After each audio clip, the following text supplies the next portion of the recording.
ठीक है, standard solution के क्यों बनाने की जरूरत पड़ी है भाई, यही तो अपना हीरो है, यही तो टाइट्रेशन का हीरो है। जितना ज्यादा प्योर ये रहेगा, जितना ज्यादा डेटा इसका करेक्ट रहेगा, अपने को टाइट्रेशन में उतना कम एरर देखने को मिलेगा। आज मैं आपके लिए लेक्चर लेके आया हूं टाइट्रेशन पे। जैसा कि सभी बच्चे लोग को पता होगा, principles related to practical chemistry, this is the chapter which has been added to our new syllabus. इस साल का अगर आप सिलेबस देखेंगे तो एक चैप्टर ऐड हुआ है, वो चैप्टर कौन सा है, principles related to practical chemistry. तो इस चैप्टर को अगर आप देखेंगे बच्चे लोग, तो ये चैप्टर 3 पार्ट्स में डिवाइडेड है। एक फिजिकल केमिस्ट्री का पार्ट हो गया, एक ऑर्गेनिक केमिस्ट्री का पार्ट हो गया, और एक इनऑर्गेनिक केमिस्ट्री का पार्ट हो गया। जो इनऑर्गेनिक केमिस्ट्री हो गया उसको अपन सॉल्ट एनालिसिस में पढ़ते हैं, ऑर्गेनिक केमिस्ट्री को अपन ऑर्गेनिक केमिस्ट्री में पढ़ेंगे। आज का अपना लेक्चर का एजेंडा है कि principles related to practical chemistry का जो फिजिकल केमिस्ट्री का जो पोर्शन है उसको हम लोग एकदम बेसिक से स्टैंडर्ड लेवल तक कर ले। ओके, तो सबसे पहले अगर अपन सिलेबस देखेंगे तो इस चैप्टर में अगर आप देखेंगे तो ये नया चैप्टर ऐड हुआ है, इसी साल ऐड हुआ है। ओके, और चैप्टर का नाम क्या है, chemistry involved in titrimetric exercises. What is the name of the chapter, chemistry involved in titrimetric exercises. और ये कायदे से अपने को पढ़ना कहां पे है, फिजिकल केमिस्ट्री। ठीक है, ओके, ठीक है, अपने को क्या पढ़ना है, chemistry involved in titrimetric exercises. और आज का अपना एजेंडा क्या है, टाइट्रीमेट्रिक एक्सरसाइजेज यानी टाइट्रेशन के बेसिक्स को कवर कर लेना। इस पर्टिकुलर सब टॉपिक को अपन अराउंड 3 to 4 लेक्चर्स में फिनिश करेंगे, and today we would be covering with basics of titration. Okay, अगर मैं पूरे सिलेबस की बात करूं तो कौन कौन से टाइट्रीमेट्रिक एक्सरसाइजेज अपने को पढ़ने हैं, देखिए मैंने इधर लिख दिया है। 2 टाइप का टाइट्रेशन अपने को पढ़ना है, एक अपने लिए क्या है, न्यूट्रलाइजेशन टाइट्रेशन, और दूसरा क्या है, रिडॉक्स टाइट्रेशन। एग्जैक्ट सिलेबस देखो बच्चा लोग, तो सबसे पहले क्या अपने को देखना है, एसिड बेस एंड इंडिकेटर्स के बारे में, जो कि अपन न्यूट्रलाइजेशन टाइट्रेशन में पढ़ेंगे। और दूसरा क्या है, COOH होल्टोएस वर्सेस केमेनोफोर, that is oxalic acid versus केमेनोफोर। और क्या है, मोहर सॉल्ट वर्सेस केमेनोफोर। इसको अपन कहां रखते हैं, we put it under redox titration. So आज के लेक्चर का अपना एजेंडा क्या है कि अपन बेसिक्स ऑफ टाइट्रेशन को कवर करेंगे एकदम 0 लेवल से एडवांस लेवल तक, ताकि जो हमारा जो नीट का एग्जाम है उसमें इस चैप्टर से जो भी क्वेश्चन आए अपन सॉल्व कर। ये चैप्टर तो इसी साल ऐड हुआ है, लेकिन पहले अगर अपन देखें तो इनडायरेक्टली ये चैप्टर आपका आयनिक इक्विलिब्रियम और मोल कंसेप्ट और some basic concepts of chemistry and redox reaction, तीनों में मिला के इस पर्टिकुलर चैप्टर को पहले पूछा जाता था। अभी तो ये नया ऐड हुआ है, so the questions are expected to come directly from this particular section. Okay, चलिए तो एक नए जोश के साथ अपन इस टॉपिक को स्टार्ट करते हैं। एकदम बेसिक से मैं लेके चलूंगा, बच्चे लोग ध्यान से सुनेंगे। और जो भी बच्चे लोग लेक्चर देख रहे हैं, प्लीज आप एक नोटबुक लेके बैठे, एक पेन लेके बैठे और नोट्स जरूर बनाएं। ओके, चलिए तो अपन इस लेक्चर सीरीज को स्टार्ट करते हैं, जहां अपन बेसिक्स ऑफ टाइट्रेशन देखेंगे। और उसके पहले एक काफी इंपॉर्टेंट चीज देख लेते हैं। सभी बच्चे लोग के स्कूल में कभी ना कभी उन्होंने कुछ ऐसा सेटअप देखा होगा, आपके लैब में आपने कोनिकल फ्लास्क देखा होगा। बस अंतर क्या है, वो कोनिकल फ्लास्क अब कोनिकल फ्लास्क है। अब टाइट्रीमेट्रिक एक्सरसाइजेज के लिए अपन इस कोनिकल फ्लास्क को क्या बोलने वाले हैं, इसका टेक्निकल नेम क्या है, अर्लिन-मायर फ्लास्क। तो टाइट्रेशन के लिए क्या क्या अपने को चीजें हैं, एक एक स्टैंडर्ड सेटअप मैंने यहां बच्चा लोग ड्रॉ कर रखा है। नीचे में अपने पास क्या है, कोनिकल फ्लास्क है जिसका नाम क्या है, अर्लिन-मायर फ्लास्क। ऊपर में अपने पास क्या है, ये पतला सा ब्यूरेट। क्या है ब्यूरेट, ब्यूरेट क्या है, मैंने ब्रैकेट में लिख दिया है। ब्यूरेट कोई भी एक ऐसा डिवाइस है जहां से लिक्विड अपन यहाँ पे इस कोनिकल फ्लास्क में या इस अर्लिन-मायर फ्लास्क में लिक्विड ऊपर से पोर करता। अपने लैब में देखा होगा, इसको अपन क्या बोलते हैं, ब्यूरेट। नीचे वाले को अपन क्या बोलेंगे, कोनिकल फ्लास्क, नहीं तो अर्लिन-मायर फ्लास्क। देखिए जब भी टाइट्रेशन करेंगे तो 2 एक्टर्स इन्वॉल्व होंगे। कौन कौन से 2 प्लेयर्स होंगे, एक जिसको अपन अर्लिन-मायर फ्लास्क में रख रहे हैं। कहां रख रहे हैं बेटा, अर्लिन-मायर फ्लास्क। अर्लिन-मायर फ्लास्क में जिसको रख रहे हैं उसको क्या बोल रहे हैं, एनालेट। एनालेट बोले तो क्या, इसमें जो जा रहा है इसी का अपने को क्या करना है, एनालिसिस करना है। एनालिसिस करना है मतलब क्या, इसका कंसंट्रेशन निकालना है। इसके नाम पे ध्यान देंगे, इसको क्या बोलते हैं, टाइट्रेंट। टाइट्रेंड, क्या बोल रहे हैं, AND, टाइट्रेंड। और ये क्या है, एनालेट। एनालेट क्या है, एनालेट वो अननोन कंपाउंड है जिसका अपने को कंसंट्रेशन निकालना है। इसको अपन ने कहां रखा, अर्लीन-मायर फ्लास्क में रख दिया। कैसे रखा, कितना वॉल्यूम रखा, ये कैसे पता चलेगा, बच्चे लोग अपने लैब में वो पिपेट यूज किया होगा, उससे अपन वॉल्यूम डाल लें तो ये अपने को पता चल जाएगा। क्लियर। ऊपर में यहां पे ब्यूरेट में जो लिक्विड अपन ने डाला उसका नाम क्या है, टाइट्रेंट, ANT। ऊपर में है तो ANT, नीचे में है तो AND। AND का दूसरा नाम एनालाइट। एग्जाम में कंफ्यूजन हो जाता है। टाइट्रेंट ANT, तो वो कहां गया, ऊपर में ब्यूरेट। टाइट्रेंट AND जिसका दूसरा नाम क्या है, एनालेट, वो कहां गया, अर्लीन-मायर फ्लास्क। और इसी अर्लीन-मायर फ्लास्क को अपन नॉर्मली क्या बोलते हैं, conical flask. Clear. Remember, round bottom flask को अपन अर्लीन-मायर फ्लास्क नहीं बोलेंगे, कोनिकल वाला जो फ्लास्क होगा उसी को अपन क्या बोलेंगे, अर्लीन-मायर फ्लास्क। इसके अंदर क्या गया, AND वाला टाइट्रेंट, दूसरा नाम एनालेट। एनालेट क्यों, क्योंकि इसी का एनालिसिस कर रहे हैं। ऊपर में क्या गया, जिसका अपने को कंसंट्रेशन पता है, ठीक है, उसको क्या बोल रहे हैं, टाइट्रेंट। इसका टाइट्रेशन अपन कर रहे हैं, किससे कर रहे हैं, टाइट्रेंट से कर रहे हैं। टाइट्रेंट का टाइट्रेशन कौन कर रहा है, टाइट्रेंट। क्लियर। इसको अपन कहां पे पुट किए, ब्यूरेट में पुट किए। इसके अंदर जो जा रहा है उसको अपन क्या बोल रहे हैं, स्टैंडर्ड सॉल्यूशन। देखो बच्चा लोग, एक नया टर्म आया, स्टैंडर्ड सॉल्यूशन। कुछ कुछ टर्म्स अभी आएंगे टाइट्रेशन में, सारे टर्म्स को आज अपन अच्छे से क्लियर कर लेंगे। ओके, बस आप जब भी नोट्स लेक्चर देखो, नोट्स बनाओ, सीरियस रहो। नया चैप्टर ऐड हुआ, बहुत ही इजी क्वेश्चन आएगा, उसको अपन कर ले जाएंगे नेट में इस बार। ठीक है, चलिए फिर से इसको राउंड अप करते हैं। इधर क्या गया, एनालेट, जिसका एनालिसिस करना है, कहां रखा, अर्लीन-मायर फ्लास्क में। ऊपर में क्या है, टाइट्रेंट। टाइट्रेंट में क्या है, स्टैंडर्ड सॉल्यूशन। आपके मन में डाउट आ रहा होगा कि स्टैंडर्ड सॉल्यूशन क्या होता है सर। ठीक है, अभी थोड़ी देर में बताता हूं। स्टैंडर्ड सॉल्यूशन भी आएगा, सेकेंडरी स्टैंडर्ड सॉल्यूशन भी आएगा, सब आएगा, बस पहले आप इसको समझो। इसके अंदर क्या गया, स्टैंडर्ड सॉल्यूशन। स्टैंडर्ड सॉल्यूशन मतलब क्या हो गया, जिसका आपको डेटा पता है। सपोज आप बाहर मार्केट में गए, let's say you went to, चलो आज 1 किलो आलू लेके आते। ओके, तो 1 kg जब आप आलू लेंगे तो क्या होगा, एक साइड में 1 kg रखा हुआ होगा, एक साइड में आलू रखा हुआ होगा, दोनों का वेइंग स्केल मैच हो गया, तो 1 kg क्या हो गया आपका, स्टैंडर्ड हो गया। और इधर का एक जो 1 किलो आलू लिया आपने, उससे जाके आपने एक और तराजू में 1 किलो आलू रखा है, इधर इक्विवेलेंट ओनियन रख दिया। ओके, तो जो स्टार्टिंग का जो 1 kg जो आपके पास मास था, उसके करस्पॉन्डिंग जो 1 kg पोटैटो था, 1 kg पोटैटो आपका क्या हो गया, सेकेंडरी स्टैंडर्ड हो गया। अभी थोड़ी देर में अपन देखेंगे क्या होता है, पर अभी के लिए क्या जानेंगे, टाइट्रेंट, जिसका कंसंट्रेशन पता है। ठीक है, या तो कंसंट्रेशन पता है, या तो कौन सा इलेक्ट्रिक करंट पास कर रहे हैं वो पता है, वो कहां जाएगा, टाइट्रेंट। क्लियर। ठीक है, इसको अपन क्या बोल रहे हैं, स्टैंडर्ड सॉल्यूशन। ऊपर में क्या, ब्यूरेट, नीचे में अर्लीन-मायर फ्लास्क। ये होता है experimental setup. And I suppose सारे बच्चे लोगों ने एक बार स्कूल में तो ये सेटअप जरूर देखा होगा। ठीक है, सेटअप में कौन कहां अपन पुट कर रहे हैं, जिसका अपने को डेटा निकालना है, जो अननोन है वो कहां गया, एनालेट में, AND। और जो स्टैंडर्ड है, जिसका अपने को पता है कंसंट्रेशन, या जिसका अपने को पता है करंट का वैल्यू, वो कहां गया, स्टैंडर्ड सॉल्यूशन। क्लियर है। सो आगे बढ़ने के लिए सबसे पहले अपने को एक्सपेरिमेंटल सेटअप क्लियर मांगता। एक्सपेरिमेंटल सेटअप क्लियर नहीं हुआ तो आगे अपन समझेंगे ही कैसे क्वेश्चन। क्लियर, चलिए आगे बढ़ते हैं अपन।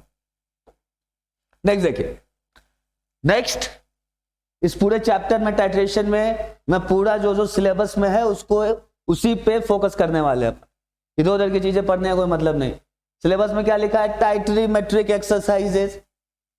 तो अभी कुछ दिन पहले जब सिलेबस आया तो सबसे पहले देखा तो टाइट्रीमेट्रिक एक्सरसाइजेज। आगे की बात करने से पहले अपने को तो पता तो हो क्या है टाइट्रीमेट्रिक एक्सरसाइजेज। तो क्या है बेटा टाइट्रीमेट्रिक एक्सरसाइजेज, टाइट्रेशन करने के लिए all the methods which we follow, all the methods or all the processes which we follow for titration can be clubbed under titrimetric exercise। जो भी एक्सपेरिमेंट करने के लिए अपन ने प्रोसेस फॉलो किया, जो भी मेथड फॉलो किया, वो सब क्या है, टाइट्रीमेट्रिक एक्सरसाइज। क्लियर।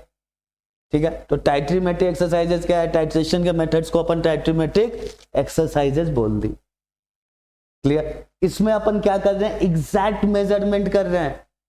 अगर आप इसी चैप्टर में देखोगे तो ऑर्गेनिक वाले पार्ट में क्या किया है, क्वालिटेटिव और क्वांटिटेटिव को अलग अलग डिफरेंशिएट किया है। क्वालिटेटिव मतलब क्या हो गया, क्वालिटेटिव कहने का मतलब क्या हो गया कि जैसे आप मान के चलो आपने एक मेजर टेस्ट लिखा, उसमें आपके काफी अच्छे मार्क्स हो गए, तो अब क्या होगा, बहुत ज्यादा खुश हो जाओगे। अब थोड़े बोलोगे कि आज मैं 10 किलो हैप्पी हूं, ऐसा नहीं होने वाला। तो हैप्पीनेस इज समथिंग जिसका आप क्वालिटी मेजर करोगे। ठीक है, मार्केट में गए, suppose you went out to buy something, तो वहां पे आप ये नहीं बोलोगे मैंने आज बहुत सारा परचेजिंग किया, will come up with exact quantity. तो याद रखेंगे बेटा, ये जो टाइट्रीमेट्रिक एक्सरसाइजेस क्या है, क्वांटिटेटिव है, मतलब एग्जैक्ट क्वांटिटी निकालेंगे। किसका किसका एग्जैक्ट क्वांटिटी निकाल सकते हैं बेटा, मास का निकाल सकते हैं, और किसका निकाल सकते हैं, वॉल्यूम का निकाल सकते हैं, और किसका निकाल सकते हैं, टाइम का निकाल सकते हैं। ठीक है, तीनों कैसे निकालते हैं, तीनों के केस में क्या क्या नाम हो जाता है, अभी will see it in some time. Clear. तो टाइट्रीमेट्रिक एक्सरसाइजेस कर रहे हैं तो हो क्या रहा है, क्या कर रहे हैं अपन, टाइट्रेशन कर रहे हैं। टाइट्रेशन कर रहे हैं मतलब क्या, एक अर्लीनमाइड फ्लास्क लिया, अर्लीनमाइड फ्लास्क में क्या डाला, एनालेट डाला, ऊपर में अपने पास ब्यूरेट है, ब्यूरेट में क्या डाला, टाइट्रेंट डाला। क्लियर। ठीक है, तो अपन कौन कौन से दो चीजों को मिक्स कर रहे हैं, एक टाइट्रेंट को मिक्स कर रहे हैं और एक टाइट्रेंट को मिक्स कर रहे हैं। क्लियर, दोनों प्लेट्स क्लियर है अपने को, एक एनालेट हो गया और दूसरा एक टाइट्रेंट हो गया। तो एक साइड से अपने पास क्या आ रहा है, एनालेट आ रहा है, दूसरे साइड से अपने पास क्या आ रहा है, टाइट्रेंट आ रहा है, टाइट्रेंट। तो दोनों आपस में क्या करेगा, दोनों आपस में रिएक्ट करेगा। अब यहां पे समझने वाली बात है, तो पढ़ते तो क्या लगता है रिएक्शन कैसा होगा, केवल केमिकल रिएक्शन ना बेटा ना। याद कीजिए हमारे सिलेबस में क्या है, क्लास 12 में इलेक्ट्रोकेमिस्ट्री भी है। तो ये रिएक्शन कैसा हो सकता है, ये रिएक्शन आपका केमिकल रिएक्शन भी हो सकता है और ये रिएक्शन आपका इलेक्ट्रोकेमिकल रिएक्शन भी हो सकता है। क्लियर। तो टाइट्रीमेट्रिक एक्सरसाइजेज मतलब क्या, जो मेथड्स अपन फॉलो कर रहे हैं टाइट्रेशन के लिए वो कहाँ आ गया, टाइट्रीमेट्रिक एक्सरसाइजेज में आ गया।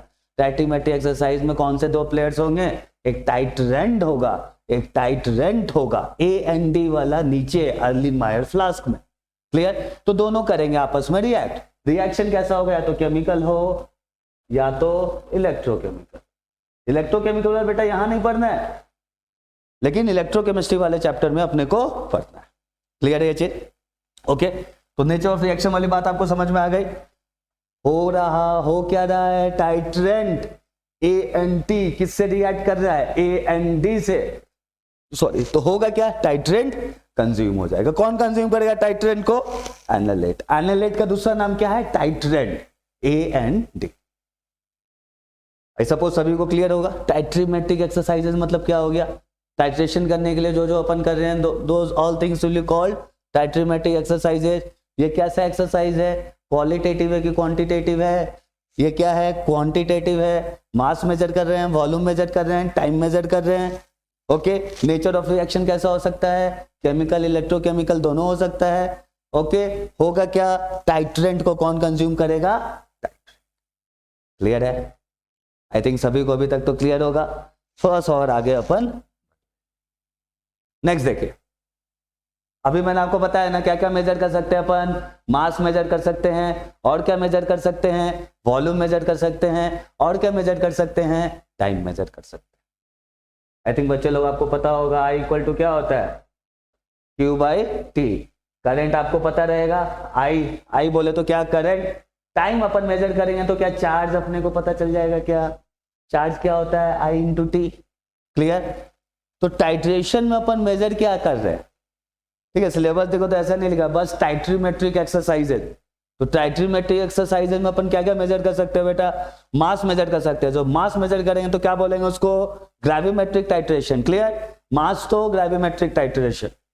वॉल्यूम मेजर वॉल्यूम मेजर करेंगे तो क्या बोलेंगे, वॉल्यूमेट्रिक टाइट्रेशन। और जब यहाँ पे जब टाइम मेजर करेंगे तो टाइम मेजर करेंगे तो इनडायरेक्टली क्या मेजर कर रहे हैं, चार्ज। तो उसको अपन कौन सा टाइट्रेशन बोलेंगे, volumetric titration. Types of titration clear.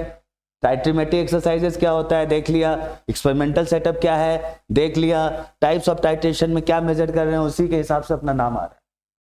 If you are measuring volume it is going to be called as volumetric titration. If you are measuring mass उसको अपन क्या बोलेंगे, ग्रेविमेट्रिक। लिख देता हूं, वॉल्यूमेट्रिक में क्या मेजर हो रहा है, वॉल्यूम, ग्रेविमेट्रिक में क्या मेजर कर रहे हैं, मास, कॉलूमेट्रिक में क्या मेजर कर रहे हैं, टाइम। क्यों टाइम, क्योंकि अपने को करंट पता है, करंट पता है, टाइम पता है, तो अपने को डायरेक्टली क्या पता है, चार्ज। क्लियर बच्चे लोग, ठीक है। Experimental setup clear, titrimetric exercises clear, कितने टाइप के टाइट्रेशन होते हैं, टाइट्रेशन में अपन मेजर क्या करते हैं, वो भी क्लियर। ओके, चलिए आगे बढ़ते हैं। नेक्स्ट देखिए, नेक्स्ट क्या है, अपने को कुछ टर्म समझना पड़ेगा जो कि वॉल्यूमेट्रिक टाइट्रेशन। अपन अभी बातें किसकी कर रहे हैं, वॉल्यूमेट्रिक टाइट्रेशन। तो वॉल्यूमेट्रिक टाइट्रेशन में कुछ कुछ टर्म्स यूज होंगे। तो सबसे पहला टर्म हमारे पास क्या है, स्टैंडर्ड सॉल्यूशन। ठीक है, स्टैंडर्ड सॉल्यूशन क्या होता है, स्टैंडर्ड सॉल्यूशन इज समथिंग जिसका आपको एग्जैक्ट कंसंट्रेशन पता है। ओके, थोड़ी देर में भी देखेंगे स्टैंडर्ड सॉल्यूशन के कुछ और एग्जांपल्स, किसको अपन स्टैंडर्ड सॉल्यूशन बोलेंगे, किसको स्टैंडर्ड सॉल्यूशन नहीं बोलेंगे, किस बेसिस पे डिसाइड करेंगे, वो अभी अपन देखने वाले। ठीक है, एक और टर्म जो अपने सामने आएगा वो टर्म क्या है बेटा, बैक टाइट्रेशन।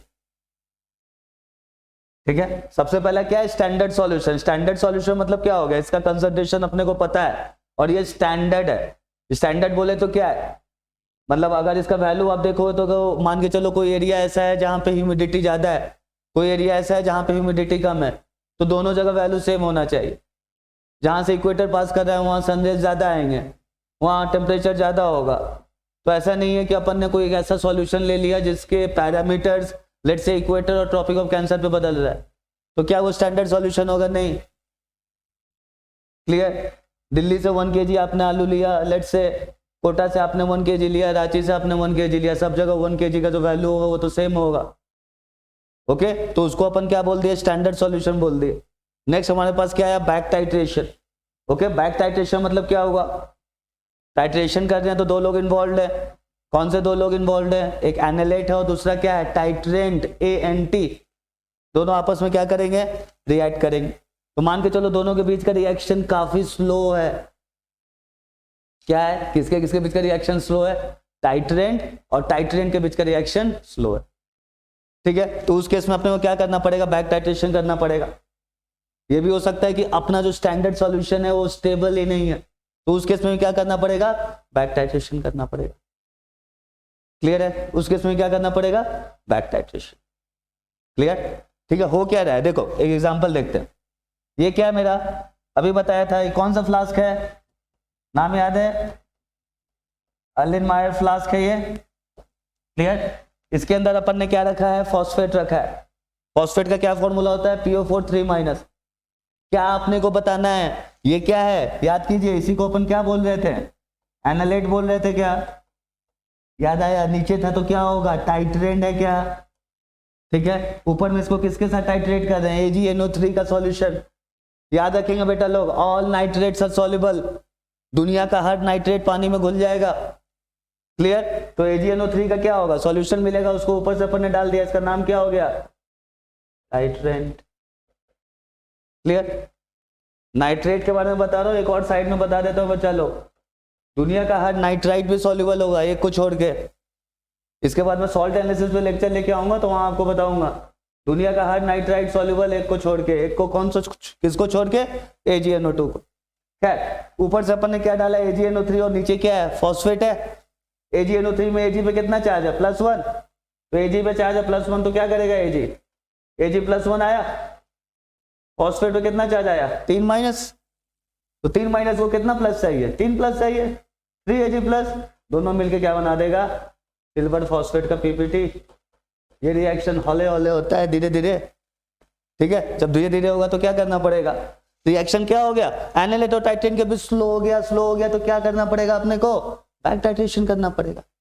सिल्वर के बारे में याद रखेंगे, सिल्वर फटाफट सिल्वर कॉम्प्लेक्स बनाएगा बहुत चीजों के साथ, अमोनिया के साथ कॉम्प्लेक्स, साइनाइड के साथ कॉम्प्लेक्स, थियोसाइनाइड के साथ कॉम्प्लेक्स। तो अपन क्या करते हैं, इसमें ऐड कर देते हैं HCN, सिल्वर रिएक्ट कर जाता है इसके साथ, बना देता है AgSCN। क्लियर, तो अब देखिए दो जगह टाइट्रेशन हो रहा है सिल्वर नाइट्रेट का।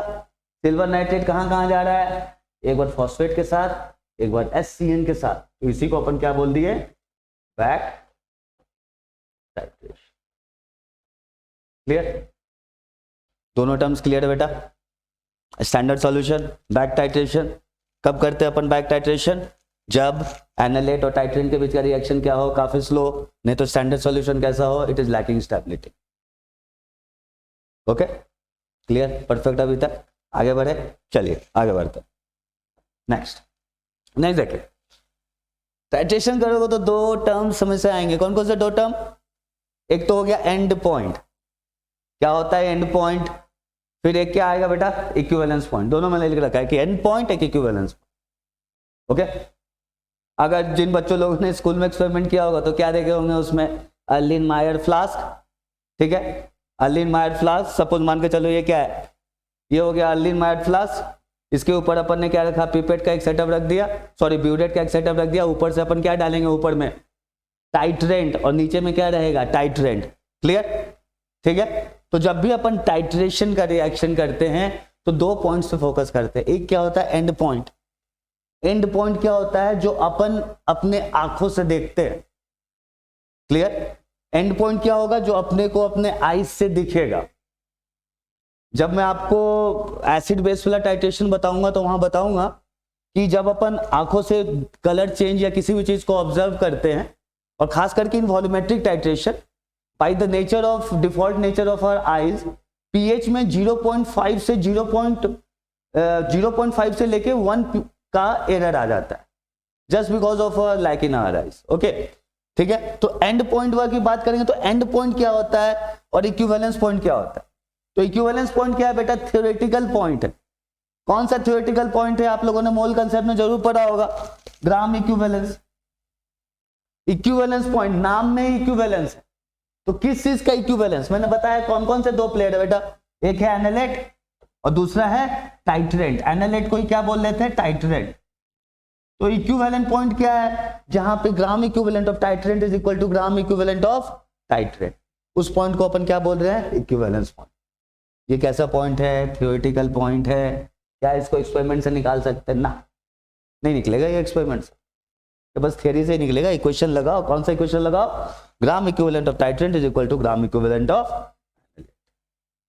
और निकाल लो इक्विवेलेंस। क्या लैब में एक्सपेरिमेंट से निकलेगा क्या इक्विवेलेंस पॉइंट? नहीं निकलने वाला। लैब में एक्सपेरिमेंट से क्या निकलेगा? जो आप अपने आंखों से ऑब्जर्व कर सकते हैं। क्या क्या ऑब्जर्व कर सकते हैं? कलर चेंज हो रहा है, ऑब्जर्व कर सकते हैं। लेकिन ऑब्जर्व करो तो डिफॉल्ट कितना का एरर आ गया? 0.5 प्लस माइनस से लेके 1 तक का पीएच में एरर आ जाए। ठीक है, क्लियर है? वो एरर अलग है। यहां पे मैंने, आप ध्यान देखोगे, एक और एरर लिखा है, that is called titration error. एक तो विजिबिलिटी वाला एरर आया और एक हो जाएगा टाइट्रेशन एरर। क्यों? क्योंकि बेटा निकालना था अपने को क्या? Equivalence point. तो निकालना अपने को क्या? Equivalence point. लेकिन जब एक्सपेरिमेंट करते हैं तो अपने को कलर चेंज दिखता है। कलर चेंज तो आंखों से ही देखेंगे ना। अब जैसे ही आंख से कलर चेंज ऑब्जर्व करने गए तो कितना का एरर आ गया? 0.5 से लेके 1 तक पीएच में एरर आ जाएगा, प्लस माइनस। क्लियर? एक्सपेरिमेंट का पर्पस क्या है अपना? जो एनालेट है उसका अपने को कंसंट्रेशन निकालना है। कैसे निकालना है? टाइट्रेंट को यूज करके। ओके, ठीक है। तो एंड पॉइंट क्या होता है? एंड पॉइंट वो पॉइंट होता है जो अपने को दिखता है, अपन ऑब्जर्व कर पाते हैं। क्यों ऑब्जर्व कर पाते हैं? क्योंकि एक फिजिकल चेंज हो रहा है। फिजिकल चेंज में क्या क्या हो सकता है? कलर बदल सकता है, वहां पे टर्बिडिटी है, कोई पीपीटी काइंड ऑफ अपने को देखने को मिल सकता है। ओके, और जैसे मैंने बताया अपना पर्पस क्या है? अपना पर्पस है इक्विवेलेंस पॉइंट निकालने को। पर अपन निकाल क्या देते हैं? कलर चेंज अपने को दिखता कब है? And point. अब एंड पॉइंट में जो वॉल्यूम आया उसको अपन इक्विवेलेंस पॉइंट में जो वॉल्यूम आने वाला है, दोनों को सबट्रैक्ट कर देंगे तो क्या मिलेगा? टाइट्रेशन। मैं फिर से बोल रहा हूं, this titration error is different. एक आई के कारण भी एरर आएगा, मैंने बताया उसके कारण कितना एरर आएगा? 0.5 से लेके 0.5 से लेके 1 pH तक एरर आता है। और एक होता है टाइट्रेशन एरर। सारे एरर्स को अपन फिर से देखेंगे, ये जस्ट एक नॉर्मल है कि आपको टर्म्स के बारे में आइडिया लग जाए। क्लियर है बच्चा लोग? एंड पॉइंट समझ लिया, ठीक है। एंड पॉइंट जो कि अपने को दिखेगा, फिजिकल चेंज होगा। क्लियर? क्यों फिजिकल चेंज हो रहा है? क्योंकि केमिकल रिएक्शन हो रहा है। इक्विवेलेंस पॉइंट क्या होता है? लॉ ऑफ ग्राम इक्विवेलेंट आपको पता होगा। N1V1 इक्वल टू N2V2, यही तो होता है। N1V1 किसका? टाइट्रेंट का। N2V2 किसका? टाइट्रेंट का, A एंड D, और इसी को क्या बोल रहे थे? क्लियर? Equivalence point clear? कौन सा थ्योरेटिकल है? Equivalence point. क्या इक्विवेलेंस पॉइंट को अपन लैब में मेजर कर सकते हैं? ना। एंड पॉइंट, एंड पॉइंट क्या होगा? केमिकल रिएक्शन हो रहा है तो कुछ ना कुछ फिजिकल चेंज होगा। क्या फिजिकल चेंज होगा? कलर बदल सकता है, कलरलेस हो सकता है, कलर आ सकता है, टर्बिडिटी देखने को मिल सकता है, पीपीटी देखने को मिल सकता है, राइट? तो उसको अपन क्या बोल रहे हैं? End point. एंड पॉइंट में दो टाइप का एरर आ रहा है। एक तो हमारे आंखों के कारण, उसका रेंज क्या है? 0.5 से लेके 1 तक, प्लस माइनस। कहने का क्या मतलब हुआ? आपने पीएच मेजर किया, 5 आया, तो आंखों के कारण कितना एरर आ गया? 0.5 से लेके 1 तक। और एक क्या होता है? The other thing which we have is titration error. Clear? Titration error भी अपन ने देख लिया। नेक्स्ट बढ़ते हैं। नेक्स्ट देखिए, जैसे मैंने बताया, रिडॉक्स टाइट्रेशन या कोई भी टाइट्रीमेट्रिक एक्सरसाइज करने का प्राइम पर्पस क्या है? एंड पॉइंट निकाल। ठीक है? अपन लोग जो स्कूल में करते हैं, जो मेजॉरिटी ऑफ द टाइट्रेशन की बातें करते हैं, तो उसमें अपन क्या मेजर करते हैं? उसमें अपन वॉल्यूम को मेजर कर देते हैं। इसी कारण उसको क्या बोलते हैं? वॉल्यूमेट्रिक टाइट्रेशन बोलते हैं। क्लियर? तो एंड पॉइंट को मेजर करने का क्या तरीका है? इक्विवेलेंस पॉइंट तो अपन प्रैक्टिकली निकाल ही नहीं सकते, वो थ्योरेटिकल ही है। तो पूरा फोकस कहां जा रहा है? And point. तो एंड पॉइंट को मेजर करने के लिए या तो कोई आप इंस्ट्रूमेंट लगा लो।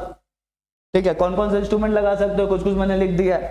कंडक्टिविटी मीटर, याद कीजिए बेटा, जिन बच्चे लोग ने इलेक्ट्रोकेमिस्ट्री पर रखा है वहां पे उन लोगों ने पढ़ा होगा। नाम याद आ रहा है? Conductometric titration.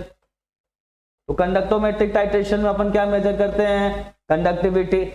और क्या क्या इंस्ट्रूमेंट यूज कर सकते हैं? टेम्परेचर मॉनिटर होता है, टर्बिडिटी मॉनिटर होता है। कुछ भी लगा के अपन ने एंड पॉइंट मेजर कर लिया। ठीक है? पर अभी अपन अपना सिलेबस देखेंगे तो उसमें क्या है? ज्यादा फोकस क्या है? एंड पॉइंट अपने को कैसे मेजर करना है बच्चा लोग? इंडिकेटर्स। इंडिकेटर क्या इंडिकेट करेगा? कोई ना कोई केमिकल रिएक्शन होगा। किसके बीच केमिकल रिएक्शन होने वाला है? अरे बताओ, किसके बीच केमिकल रिएक्शन होने वाला है? एक कौन है? एनालेट है, और दूसरा कौन है? टाइट्रेंट है। दोनों आपस में रिएक्ट करेगा। दोनों आपस में रिएक्ट करे तो कुछ ना कुछ फिजिकल चेंज देखने को मिलेगा। तो भाई मिलेगा ना फिजिकल चेंज। क्या फिजिकल चेंज होगा? कलर आ सकता है। और क्या फिजिकल चेंज हो सकता है? टर्बिडिटी देखने को मिल सकता है, पीपीटी देखने को मिल सकता है। क्लियर है? तो एंड पॉइंट को डिटेक्ट करने का एक तो इंस्ट्रूमेंट वाला तरीका, जिसको अपन देखेंगे, कहां देखेंगे? कंडक्टोमेट्रिक टाइट्रेशन में। दूसरा तरीका क्या बचा लो? अपन क्या यूज कर ले? इंडिकेटर यूज कर ले। इंडिकेटर होता क्या है वो भी अपन डिटेल में देखेंगे। अभी बस एक प्रिलिमिनरी आइडिया ले रहे हैं। इंडिकेटर क्या होता है? एक कंपाउंड है। किस टाइप का कंपाउंड है? या तो मतलब एक वीक ऑर्गेनिक एसिड हो सकता है या वीक ऑर्गेनिक बेस हो सकता है।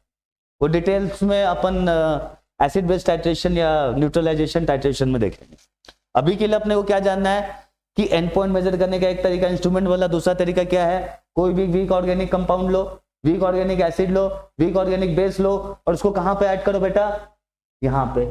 याद कीजिए, ये कौन सा फ्लास्क था? अर्लिन-मायर फ्लास्क था। इस फ्लास्क में अपन ने क्या ऐड किया? ये नीचे जो रहता है उसको क्या बोलते हैं? एनिलेट। एनिलेट का दूसरा नाम क्या होता है? टाइट्रेंट। ठीक है? इंडिकेटर, इंडिकेटर क्या था? वीक ऑर्गेनिक एसिड या वीक ऑर्गेनिक बेस कहां पे ऐड हुआ? नीचे एनिलेट के पास ऐड हुआ, या टाइट्रेंट, ये डी है, इसके साथ ऐड। ऊपर से क्या ऐड कर रहे हैं? टाइट्रेंट। ठीक है? ये ANT है, टाइट्रेंट ऐड कर रहे हैं। दोनों आपस में रिएक्ट करेगा। इंडिकेटर क्या है? वीक ऑर्गेनिक एसिड या weak organic base. Titrant analyte react करेगा, केमिकल रिएक्शन होगा, उसके कारण इंडिकेटर में अपने को चेंजेस देखने को मिलेगा। ठीक है? जहां पे जितना टाइट्रेंट को रिएक्ट करना था, जितने टाइट्रेंट के साथ रिएक्ट करना था, दोनों के बीच जहां पे रिएक्शन हो चुका होगा, वो क्या हो गया? Equivalence point. पर अपन मेजर क्या कर रहे हैं? End point. इंडिकेटर से मेजर क्या हो रहा है? And point. फिजिकल चेंज कौन ऑब्जर्व कर रहा है? हम लोग ऑब्जर्व कर रहे हैं, खुद अपने आईज से ऑब्जर्व कर रहे हैं। ठीक है? तो जो भी हमारा इक्विवेलेंस पॉइंट होगा, इक्विवेलेंस पॉइंट क्या होगा, जहां पे gram equivalent of analyte will be equal to gram equivalent of titrate. तो जिस पॉइंट पे दोनों का ग्राम इक्विवेलेंस सेम हो जाएगा, उस जोन के आजू बाजू में बहुत ज्यादा मैक्सिमम चेंजेस इन कंसंट्रेशन होता है। ठीक है, मैक्सिमम चेंजेस इन कंसंट्रेशन कहां पे होगा, एनालेट में हो सकता है, टाइट्रेट में हो सकता है, कहां पे, जहां पे इक्विवेलेंस पॉइंट है उसके आजू बाजू में। ये भी आगे देखेंगे अपन टाइट्रेशन कर्व में। ठीक है, तो वहां और आपको क्लियर हो जाएगा। ओके, इंडिकेटर क्या कर रहा है, फिजिकल चेंज कहां ऐड कर रहे हैं एनालेट के साथ, कौन कौन सा physical change, colour, turbidity.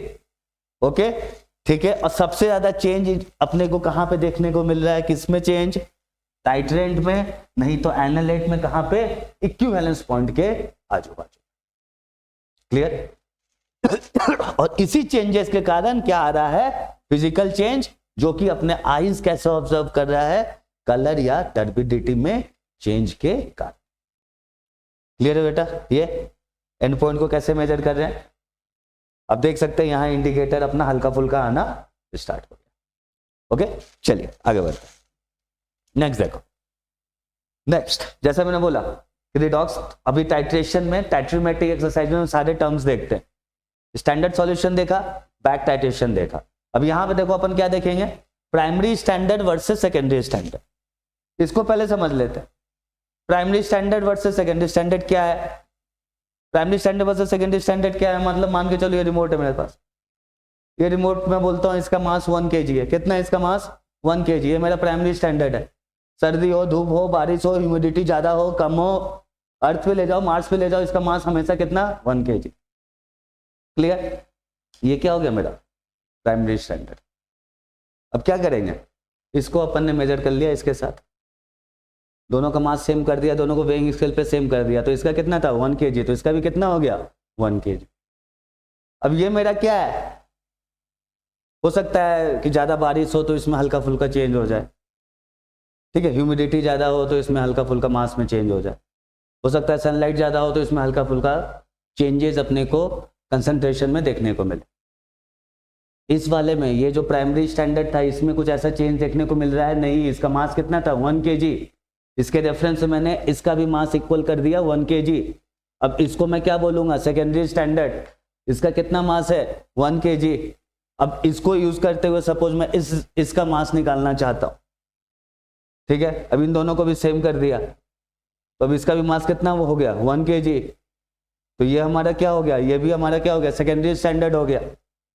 Clear है, समझ में आ रहा है अपन ने क्या क्या किया, किसकी बातें कर रहे हैं, primary standard versus secondary standard. दो टाइप के सॉल्यूशन अपने को देखने को मिलते हैं। सॉल्यूशन मतलब क्या हो गया, पानी की तरह आर पार जो अपने को दिख रहा है वो क्या है, सॉल्यूशन। कुछ ऐड किया अपन ने सॉल्वेंट में, जो ऐड किया वो पूरा का पूरा गायब हो गया, दिख ही नहीं रहा, उसको क्या बोलेंगे अपन, सॉल्यूशन। तो कितने टाइप के सॉल्यूशन अपने को देखना है यहाँ पे, एक प्राइमरी स्टैंडर्ड, एक सेकेंडरी स्टैंडर्ड। प्राइमरी स्टैंडर्ड क्या होता है, जो कि अल्ट्रा प्योर हो, बहुत ज्यादा प्योर हो। अल्ट्रा प्योर बोले तो क्या, 99.99% प्योर। तो अगर अपने पास 99.99% प्योर कोई चीज है, उससे अपन सॉल्यूशन बना सकते हैं, तो उसको अपन क्या बोलेंगे, प्राइमरी स्टैंडर्ड। क्लियर, किसी भी चीज को प्राइमरी स्टैंडर्ड बनाने के लिए अपने को क्या चाहिए, कुछ बेसिक सेट ऑफ कैरेक्टरिस्टिक चाहिए। क्या क्या कैरेक्टरिस्टिक है उसको पहले समझते हैं। क्या, प्योरिटी ज्यादा होना चाहिए। क्लियर, हाँ भाई, प्राइमरी स्टैंडर्ड बनाना, it has to be pure. Pure नहीं होगा तो भाई दिल्ली में कुछ और वैल्यू, मैक्सिको में कुछ और वैल्यू, समझ रहे हो ना, ठीक है। और क्या है प्राइमरी स्टैंडर्ड के लिए, एटमॉस्फेरिक स्टेबिलिटी होना चाहिए। एटमॉस्फेरिक स्टेबिलिटी मतलब क्या होगा, जैसा मैं अभी बोल रहा था, बारिश हो, धूप हो, ह्यूमिडिटी कम हो, ज्यादा हो, स्टैंडर्ड है तो हमेशा स्टैंडर्ड रहना चाहिए। ऐसा नहीं कि मौसम बदला तो स्टैंडर्ड भी उसका मास चेंज हो गया ना, ऐसा नहीं होगा। उसको क्या होना चाहिए, एटमॉस्फेरिक स्टेबिलिटी होना चाहिए। और क्या, कोई भी हाइड्रेट ऑफ वाटर नहीं होना चाहिए। हाइड्रेट ऑफ वाटर मतलब क्या, बेटा आपने फॉर्मूला में देखते होगे ना, .H2O लिखा हुआ रहता है, वो .H2O अपने को नहीं चाहिए, ठीक है, वो .H2O अपने को नहीं चाहिए। क्यों नहीं चाहिए, अब खुद सोच के देखो, जैसे कैलकाटा में आप देखो ह्यूमिडिटी ज्यादा है, कोई और एरिया देखो जहाँ ह्यूमिडिटी कम है, तो ह्यूमिडिटी कहीं ज्यादा, ह्यूमिडिटी कहीं कम, तो होगा क्या, उसका वाटर ऑफ क्रिस्टलाइजेशन बदलते रहेगा। तो उसको तो प्राइमरी स्टैंडर्ड ले ही नहीं सकते। प्राइमरी स्टैंडर्ड का जो भी data, it has to be constant irrespective of place, irrespective of environment. So सबसे पहले क्राइटेरिया क्या था, प्योरिटी ज्यादा, दूसरा एटमॉस्फेयर में स्टेबल, तीसरा कोई भी हाइड्रेट ऑफ वाटर नहीं होना चाहिए, क्रिस्टलाइजेशन नहीं होना चाहिए। ओके, नेक्स्ट ऑब्वियस सी बात है पैसा, दाम क्या होना चाहिए, कम। अरे primary standard cost has to be less, commercial industry में cost is of paramount importance. Clear. और क्या यहाँ पे, जहां पे अपन टाइट्रेशन कर रहे हैं वहां पे प्राइमरी स्टैंडर्ड को स्टेबल होना पड़ेगा। मैंने बताया ना कौन कौन रिएक्ट कर रहा है, टाइट्रेंट और टाइट्रेंट रिएक्ट कर रहे हैं। अब जिससे रिएक्शन करवा रहे हैं वो स्टेबल ही नहीं है तो क्या उसको प्राइमरी स्टैंडर्ड बोलेंगे ना, नहीं बोलेंगे उसको प्राइमरी स्टैंडर्ड। क्लियर। सबसे इंपॉर्टेंट कैरेक्टरिस्टिक क्या है बेटा प्राइमरी स्टैंडर्ड का, लार्ज मोलर मास। मास क्या होना चाहिए उसका, मोलर मास क्या होना चाहिए, बहुत ज्यादा। बहुत ज्यादा क्यों होना चाहिए, क्योंकि आप मास के एरर को कम कर सकते हैं। देखो बेटा जब भी आप लैब में एक्सपेरिमेंट करो तो क्या होगा, प्राइमरी स्टैंडर्ड कहीं ना कहीं रखा होगा, उसको एक चम्मच से एक टुकड़ा लिया, उसको मास का मेजरमेंट करा, एक डिवाइस होता है तो सिलिंडर में थोड़ा सा मास्क रखा और पतला सा शीशा सा होता है, मास्क को रखा और मेजर कर लिया। क्लियर। अब अपन जब परसेंटेज में बात करेंगे तो उस मास को क्या चीज से डिवाइड करेंगे, टोटल मास से, मोलर मास से डिवाइड करेंगे। तो जितना ज्यादा मोलर मास होगा उतना ज्यादा मास में अपने को मेजरमेंट में एरर क्या आएगा, कम आएगा। क्लियर। तो प्राइमरी स्टैंडर्ड क्या हो गया या 1 डिग्री स्टैंडर्ड क्या हो गया, जो कि अल्ट्रा प्योर है। ओके, और भी कुछ कैरेक्टरिस्टिक है इसके पास होना चाहिए। अब रियलिटी में जाओगे तो क्या होगा, कोई हाई प्योर का मिलेगा तो क्या होगा, उसका दाम ज्यादा होगा। किसी का कॉस्ट ज्यादा है तो क्या होगा, टाइट्रेशन मीडियम में स्टेबल ही नहीं है। कोई और लेके आए तो चलो टाइट्रेशन मीडियम में भी स्टेबल है लेकिन वो क्या है, उसमें वाटर ऑफ क्रिस्टलाइजेशन। ठीक है। जब मैं एसिड बेस पढ़ाऊंगा तो वहां आई विल टेल यू कि कुछ ऐसे कंपाउंड्स हैं जहां पे वाटर ऑफ क्रिस्टलाइजेशन होता है and then also we take them as primary standard. Okay, clear. अब क्या हुआ, कुछ ऐसा अपन ने कंपाउंड लेके आए जो कि स्टेबल भी है, चलो पैसा भी, कॉस्ट भी कम है, प्योर भी बहुत है, एटमॉस्फेयर में भी स्टेबल है, वाटर ऑफ क्रिस्टलाइजेशन भी नहीं है लेकिन उसका मोलर मास ज्यादा नहीं। तो इन टोटलिटी ये 6 के 6 कंडीशन किसी भी प्राइमरी स्टैंडर्ड के लिए मीटअप होना it's very kind of next to impossible, बहुत डिफिकल्ट। तो वही मैंने लिखा है कि क्या ये सारा कंडीशन मीटअप हो पाता है ना, नहीं मीटअप हो पाता। तो फिर क्या करना पड़ेगा, जुगाड़ करना पड़ेगा। क्या जुगाड़ करेंगे अपन, secondary standard. Clear. Primary standard क्या होगा, it has to be pure, कहीं भी बिन मौसम, कैसा भी मौसम हो, कैसा भी टेम्परेचर हो, ह्यूमिडिटी कम हो ज्यादा हो, अर्थ हो, मार्स हो, वेनस हो, सब जगह स्टैंडर्ड होना चाहिए। तो ये जो स्ट्रिक्ट नॉर्म से मीटअप नहीं हो पाता तो अपने को क्या जुगाड़ करके अपन क्या लाएंगे, सेकेंडरी स्टैंडर्ड। क्लियर।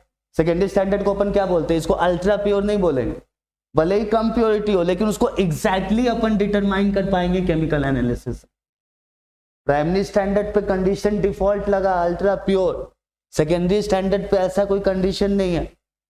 उस पे क्या बेटा कि हाँ भाई उसका जो प्योरिटी है अपने को केमिकल एनालिसिस को एक्सपेरिमेंट से एग्जैक्ट पता होना चाहिए। Clear. Primary standard, secondary standard. Primary standard में क्या प्रॉब्लम आ रहा है, इन सारे कंडीशंस को मीटअप करना, it's next to, it's very difficult. So we come up with secondary standard. Secondary standard क्या अल्ट्रा प्योर है ना, अल्ट्रा प्योर नहीं है, वो ऐसा है जिसका प्योरिटी अपने को पता है, एग्जैक्टली पता है। क्लियर। ओके सब सारे टर्म्स क्लियर हो रहे हैं, end point, equivalence point, flask, titrant, टाइटर।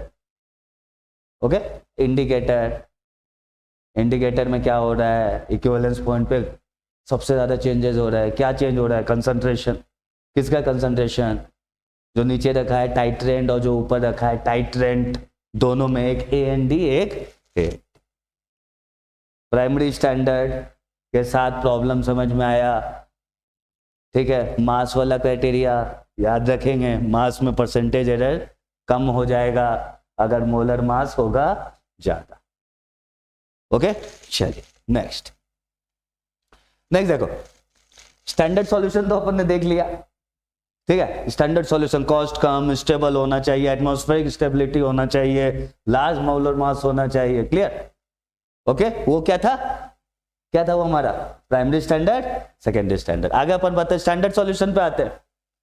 Standard solution मतलब समझो हर मूवी का एक हीरो होगा, एक हीरोइन होगा। स्टैंडर्ड सॉल्यूशन का हीरो पूरे रिडॉक्स, पूरे टाइट्रीमेट्रिक एक्सरसाइजेज और स्पेसिफिक वॉल्यूमेट्रिक टाइट्रेशन का हीरो कौन है? यही स्टैंडर्ड सॉल्यूशन। पूरा का पूरा टाइट्रेशन का एक्यूरेसी किसके एक्यूरेसी पे डिपेंड कर जाएगा? इसी के एक्यूरेसी पे डिपेंड करेगा। किसके एक्यूरेसी पे? Standard solution. तो टाइट्रेशन का हीरो कौन है? अपना स्टैंडर्ड सॉल्यूशन। टाइट्रेशन के एरर को मिनिमाइज करना है तो स्टैंडर्ड सॉल्यूशन अपना जितना ज्यादा स्टैंडर्ड रहेगा उतना ज्यादा एरर कम रहेगा। क्लियर? ठीक है। अब स्टैंडर्ड सॉल्यूशन मतलब क्या हो गया? ये किसकी बात कर रहे हैं अपन? ये स्टैंडर्ड सॉल्यूशन कहां जाएगा? ये क्या, इससे अपन टाइट्रेशन कर रहे हैं तो इसको क्या बोलेंगे? ये क्या है? टाइट्रेंट है। ठीक है। और हीरो का हीरोइन, हीरोइन इसमें कौन हो जाएगी? एनालेट। टाइट्रेंट किसके साथ रिएक्ट करेगा? एनालेट के साथ। कहां, कब तक रिएक्ट करेगा? इक्विवेलेंस पॉइंट तक रिएक्ट करेगा। उसके बाद भी करेगा, हाँ उसके बाद भी करेगा, वो देखेंगे अपन टाइट्रेशन कब में देखेंगे, टेंशन की बात नहीं है। ओके। अभी इसके पहले क्या देखा था? प्राइमरी स्टैंडर्ड, उसके 6 कंडीशन आए थे, वो 6 कंडीशन मीटअप हो रहा था क्या? ना। तो अपन ने क्या बोला, चलो सेकेंडरी स्टैंडर्ड लेके आते, उसका केमिकल रिएक्शन से एकदम एग्जैक्ट परसेंटेज प्योरिटी निकाल के रखेंगे। 48% प्योर है, अल्ट्रा प्योर नहीं है, तो अल्ट्रा प्योर 99.99 चाहिए, नहीं हो पाएगा। चलो अब क्या है, आइडियल स्टैंडर्ड सॉल्यूशन में 3-4 बातें हो जाती है। मैंने बताया टाइट्रेशन का हीरो कौन? टाइट्रेंट। किसके साथ रिएक्ट करेगा? एनालेट के साथ। ओके। तो सबसे पहला भाई हीरो को तो स्टेबल होना पड़ेगा। स्टेबल मतलब समझो, मान के चलो किसी को अपन ने स्टैंडर्ड सॉल्यूशन बना दिया, इसको स्टैंडर्ड सॉल्यूशन बना दिया, तो ऐसा तो नहीं कि गर्मी में मेजरमेंट लिया तो कुछ और, ठंडा में मेजरमेंट लिया तो कुछ और, रसिया लेके जहां -40 डिग्री सेल्सियस है तो वहां कुछ और। तो standard solution, ideal standard solution बनाने के लिए solution has to be stable. क्यों स्टेबल? तो ऐसा नहीं हो आज मेजरमेंट लिया भाई, कल बारिश हुआ, 3 महीना बाद ठंडा आ गया, विंटर सीजन हो गया, तो ऐसा नहीं कि विंटर सीजन में फिर से उसका वैल्यू चेंज कर दे। तो ideal solution has to be stable. और ये हीरो को क्या चाहिए? किसके साथ रिएक्ट करना है? एनालेट के साथ या टाइट्रेंट के साथ। तो वो रिएक्शन हमारा क्या होना चाहिए? फास्ट होना चाहिए। तभी तो अपने को फटाफट कलर चेंज देखने को मिल जाएगा, तभी तो वो टाइम कम लगेगा। और क्या, पूरा का पूरा रिएक्शन होना चाहिए। मैंने अभी बताया आपको, आधा अधूरा रिएक्शन हो तो फिर बैक टाइट्रेशन करना पड़ेगा। क्लियर है? और क्या होना चाहिए? इसको एक रिएक्शन टेंडेंसी होना चाहिए, किसके साथ? एनालेट। क्लियर? तो स्टैंडर्ड सॉल्यूशन की अपन बात करेंगे तो स्टैंडर्ड सॉल्यूशन का सबसे बड़ी बात है क्या है? स्टैंडर्ड सॉल्यूशन मतलब किसके लिए बात कर रहे हैं अपन? टाइट्रेंट के लिए बात कर रहे हैं। ये टाइट्रेंट क्या है? ये वही टाइट्रेंट है जो अपन ब्यूरेट से डाल रहे थे, कहाँ पुट कर रहे थे? अर्लिनमायर फ्लास्क में डाल रहे थे। अर्लिनमायर फ्लास्क में क्या था? एनालेट था। दोनों आपस में फटाफट रिएक्ट करेगा तो टाइम क्या होगा? कम। पूरा का पूरा रिएक्शन होगा तो मेजरमेंट होगा आसान। Plus standard solution has to be stable. क्यों स्टेबल? 2024, 2023, 2020 एक बार मेजर किया, कहानी खत्म। ऐसा नहीं कि मेजरमेंट हर साल ले रहे, हर मौसम में ले रहे हैं, नहीं, वो आइडियल सॉल्यूशन नहीं होगा। ओके। तो ये चारों बात आपको समझ में आ रहा है? तो फिर से वही बात, क्या आइडियल स्टैंडर्ड सॉल्यूशन मिलना पॉसिबल है? अब नाम ही आइडियल है तो मिलने के चांसेस क्या होंगे? कम। ये सारा कंडीशन मीटअप होने का चांसेस क्या होगा? वेरी लेस, वेरी कम। तो अपने को फिर क्या करना पड़ेगा? फिर से कुछ जुगाड़ करना पड़ेगा। प्राइमरी स्टैंडर्ड के साथ भी यही प्रॉब्लम आ रहा था, तो अपन ने क्या किया था? सेकेंडरी स्टैंडर्ड लेके आए थे। तो यहाँ भी स्टैंडर्ड सॉल्यूशन के साथ ये प्रॉब्लम आ रहा है, तो अपन क्या बोलेंगे कि क्या ये कंडीशंस मीटअप हो रहा है? क्या नहीं, नहीं हो रहा मीटअप। अब नहीं हो रहा मीटअप तो क्या करना पड़ेगा? देखो बेटा क्या करना पड़ेगा, नहीं हो रहा मीटअप तो स्टैंडर्ड सॉल्यूशन बनाने के 2 तरीके। पहला क्या है? Direct method. डायरेक्ट मेथड मतलब क्या? सपोज मान के चलो तुमको Na2CO3 का स्टैंडर्ड सॉल्यूशन बनाना है, तो लैब में गए, Na2CO3 छोटा सा टुकड़ा लिया, वेइंग स्केल पे मेजर किया, टेस्ट ट्यूब लिया, इसको डाला, इसमें पानी मिक्स कर दिया, बन गया स्टैंडर्ड सॉल्यूशन। लेकिन कंडीशन क्या है? Na2CO3 अल्ट्रा प्योर होना चाहिए था। क्लियर है? ये चीज आपको समझ में आ रहा है? तो स्टैंडर्ड सॉल्यूशन बनाने का 2 तरीका। पहला क्या है? डायरेक्ट मेथड, यही प्रेफर्ड होता है। ये प्रॉब्लम क्या हो जाता है इसके साथ? अल्ट्रा प्योर कंपाउंड लाना इट्स रियली डिफिकल्ट। ओके। तो वहां डिफिकल्टी आ जाती है। तो अपन इस प्रॉब्लम को कैसे शॉर्टलिस्ट कैसे सॉल्व करेंगे? दूसरा तरीका अपनाएंगे जिसको अपन क्या बोलते हैं? स्टैंडर्डाइजेशन। ओके। तो स्टैंडर्डाइजेशन कहने का मतलब क्या हो गया? जो हमारा स्टैंडर्ड सॉल्यूशन है उसको अपन टाइट्रेट कर देंगे। ठीक है। तो बेटा हमेशा दिमाग में रखेंगे, जब टाइट्रेट, जिसको टाइट्रेट करना है वो कहाँ आएगा? यहाँ पे। ये क्या होगा? एनालेट। और इसमें अपन क्या कर रहे हैं बेटा, ऊपर से डाल रहे हैं, क्या डाल रहे हैं यहाँ पे, टाइट, याद कीजिए टाइट्रेंट, इससे टाइट्रेशन हो रहा है। तो अपन क्या कर रहे हैं, अपने को स्टैंडर्ड सॉल्यूशन बनाना है। तो स्टैंडर्ड सॉल्यूशन का एक तो तरीका डायरेक्ट मेथड, इनडायरेक्ट मेथड में क्या होगा, जिसका अपने को पता है उसको अपन कहाँ रखेंगे, यहाँ पे, इसको क्या करेंगे, टाइट्रेट कर देंगे। किसके साथ टाइट्रेट करेंगे, अगर मास मेजर कर रहे हैं तो non mass of primary standard, या non mass of secondary standard, या measured volume of another standard. Clear है। स्टैंडर्डाइज अपन कैसे करेंगे, या तो किसी और स्टैंडर्ड के साथ उसको रिएक्ट करवा दो, उसको टाइट्रेट कर दो, वो स्टैंडर्डाइज हो जाएगा, या तो कोई और सेकेंडरी स्टैंडर्ड के साथ उसको रिएक्ट कर दो तो वो भी स्टैंडर्डाइज हो जाएगा, नहीं तो किसी और स्टैंडर्ड के साथ रिएक्ट कर दो तो वो भी स्टैंडर्डाइज हो जाएगा। इसको समझिए क्या है, मान के चलिए इसको मैं बोलता हूँ 1 kg है, इसको स्टैंडर्डाइज किया इस पेन के साथ, ये कौन सा स्टैंडर्ड है, प्राइमरी स्टैंडर्ड, दोनों को बैलेंस किया ऐसे, वो भी 1 kg, तो ये क्या हुआ, सेकेंडरी स्टैंडर्ड। अब मैंने बोला जाओ प्राइमरी स्टैंडर्ड जाओ, अब एक और इसको लेके आया, इसको इसके साथ दोनों 1 kg कर दिया, तो ये क्या हो गया, ये फाइनली अपने को 1 kg हुआ। ठीक है, ये क्या था, प्राइमरी स्टैंडर्ड, ये क्या हो गया अपना, सेकेंडरी स्टैंडर्ड। क्लियर है बच्चे लोग, ओके। ठीक है, स्टैंडर्ड सॉल्यूशन के क्यों बनाने की जरूरत पड़ी है भाई, यही तो अपना हीरो है, यही तो टाइट्रेशन का हीरो है। जितना ज्यादा प्योर ये रहेगा, जितना ज्यादा डेटा इसका करेक्ट रहेगा, अपने को टाइट्रेशन में उतना कम एरर देखने को मिलेगा। डायरेक्ट मेथड मतलब क्या बताया, ये फट से गए लैब में, निकाला स्टेपुला से, डाला टेस्ट ट्यूब में, पानी डाला, मिक्स किया, खत्म। लेकिन दिक्कत क्या है, अल्ट्रा प्योर ना मिलना, कॉस्ट हो सकता है ज़्यादा, वो 6 पैरामीटर्स बताया था मैंने। क्लियर, तो अपन क्या कर देते हैं, स्टैंडर्डाइजेशन कर देते हो, इसी को इनडायरेक्ट मेथड भी बोल देते। तो इनडायरेक्ट मेथड में अपन क्या करेंगे, या तो प्राइमरी स्टैंडर्ड ले लो, या तो सेकेंडरी स्टैंडर्ड ले लो, या तो कोई और स्टैंडर्ड ले लो, और उन सबको टाइट्रेट कर दो जिसको स्टैंडर्डाइज करना है। क्लियर है बच्चे लोग, ओके।